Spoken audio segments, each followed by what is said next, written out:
in the tropics. Already thus far this season, the Gulf and East Coast, we have had 9 named storms that made landfall. That's tying a record that was set back in 1916.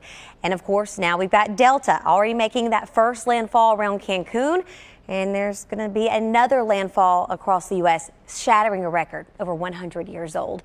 Now, if you take away the cloud cover, you just focus in on the winds, you actually can see the center of the storm as it made landfall. But as you guys know, it's not just, okay, there's the landfall and then you're finished. There's a lot of activity ahead of it as well as within it. The last time Cancun had a storm hit it head on, that was Wilma, and over 300,000 people were displaced. So our hearts, the prayers definitely going to everyone in that area, and continue to pray for those along the Gulf Coast, because this storm, yes, decreased down to a Cat 2 as it made that first landfall, but it's going to get into some warmer waters like bath water, temperatures in the 80s, and looking to intensify back into a Category 3, followed by a Category 4, but looking to make landfall as a Cat 3 closer into New Orleans.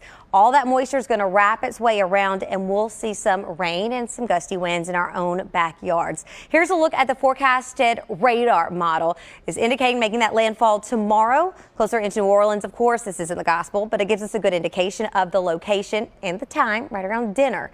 This is a broad system. It's not just the eye that makes that punch. Remember how we were discussing around Cancun? So we're going to have bands of cloud cover moving into our area by Friday evening. Then you'll notice those bands of rain taking place overnight, continuing Saturday as well as into Sunday. With any tropical system, you do have the potential for a few spin-up tornadoes. Not saying that to frighten you, but you need to know the potential is there. So make sure you download the Storm Shield app. We'll keep you informed throughout the entire event. Again, this will be taking place this weekend as we continue to